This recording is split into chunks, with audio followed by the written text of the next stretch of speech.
Hello, and welcome back to my channel, The Keeper of Secrets. So, last video, I gave a very basic introduction to tarot, a little bit of how it works and the magic behind it, and now we're going to continue that lesson. So, tarot is pretty much unique to every tarot reader. Like, the way they do it is unique. So, for example, some tarot readers, like myself, will ask the person receiving the reading to shuffle the cards until they feel as though they have been properly shuffled. At which point I will then pull the cards from the top of the deck and lay them out in the spread. Now, other tarot readers might fan out their deck and have the person receiving the reading pull cards from wherever they feel is correct. Then they will be laid out in the spread. So, this means that despite there being various different ways to begin a tarot reading, they're all valid. And they are all correct, because there's really no wrong way to do tarot, because as I mentioned in the last video, tarot is very reliant on interpretation, and that bleeds into interpreting how the tarot is done and how it fits to the tarot reader. Now, this also means, for example, if you get 3 tarot readings in the same day from 3 different tarot readers, you will more than likely have different outcomes from each. Even if you use the same spread, you'll probably end up with different cards in each spread. Now, does this mean that, oh, well then tarot's fake? No. We talked about that in the last video. It's not what that means. That just means that there are 3 separate things that you need to be reflecting on or thinking about. Because, again, it's about interpretation, and one tarot reading does not cover every aspect of your life.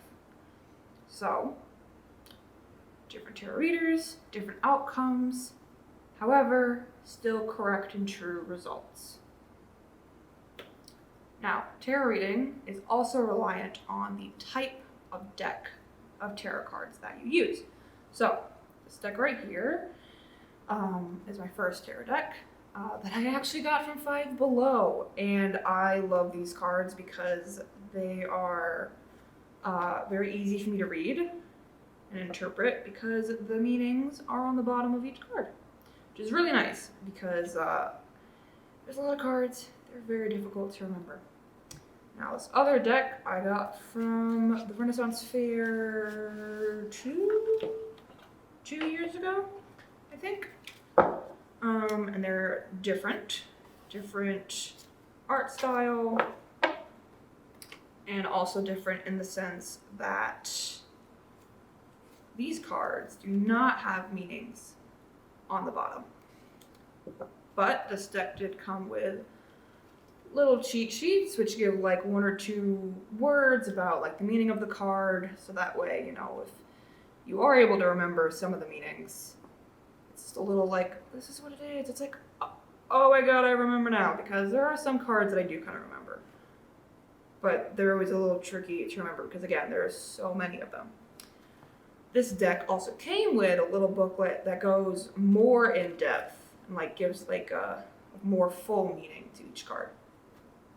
Now, other than the fact that these cards are different in the sense of art style and that one has the meaning of each card on the bottom and one doesn't, there's also another difference in these cards, okay? Because again, these cards, the meaning on the bottom, these meanings are very vague, which allows for more interpretation on the reader's part. Now, these cards, even though there's no definition on the bottom, there is a definition of meaning in this booklet, which is a lot more in-depth and detailed and focused than this deck of cards, which doesn't allow for a lot of interpretation on the reader's end, but because of that, I then have to figure out how to better connect the cards to each other in whatever spread they're laid out in. The other difference between these 2 decks and with other tarot decks is that even though each tarot card, across all decks, have their own unique meaning, that are relatively the same. Depending on the deck, that meaning might be a little bit different. So, for example,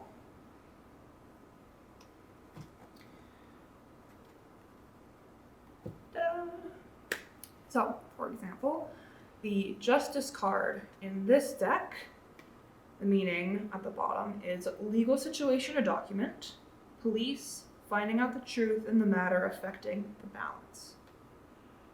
Now, Justice in this deck has the following meaning. Just gotta find it in the book.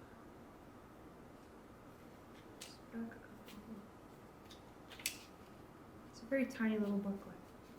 So the meaning for this deck: danger is near, but you will come to no harm. An unpleasant event will take you by surprise. However, you will not suffer from it. Karma is being balanced in your life. So very clearly, two very different meanings. One's very vague, one is very specific, but they do have similarities. One thing they have in common is balance, and that's also because most imagery of justice involves the scales being balanced out. Another quick example is the Devil card for both of these decks. So, the Devil in this deck: jealousy or trouble, able to break the chains that are binding you or holding you back. Now in this deck, the Devil card is not labeled as the devil, but is rather labeled as chains, which is very interesting considering that this deck and in its Devil card had chains in its meaning and definition. But for this deck, the meaning behind this card is a backlash from negative acts could be near.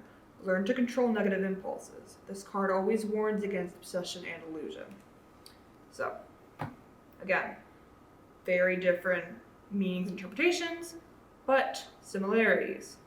The chains, very similar in that sense, because the devil in standard mythology, he is chained in hell, being held back. Now, the imagery on this card is the wolf Fenrir from Norse mythology, and he is also bound and chained. So, both cards kind of lend to chains and most usually breaking free of them. The other similarity these two cards have is jealousy or trouble. This one was obsession and illusion. So those are different, but they kind of go hand in hand. You know, there's some trickery going on, as there would be when it comes to devilish matters. So, it's a lot of different tarot decks, and they all have different variations of the meaning of each card. But again, all valid, all correct. Needless to say, there's a lot of moving parts in tarot, and everyone's experience with tarot is different and unique, which is kind of a magic in its own way. There is no wrong way, there is no right way, there is only your way when it comes to how you read tarot. And I hope that you continue your tarot journey with me in the next video, and until then, I will see you later. Bye-bye.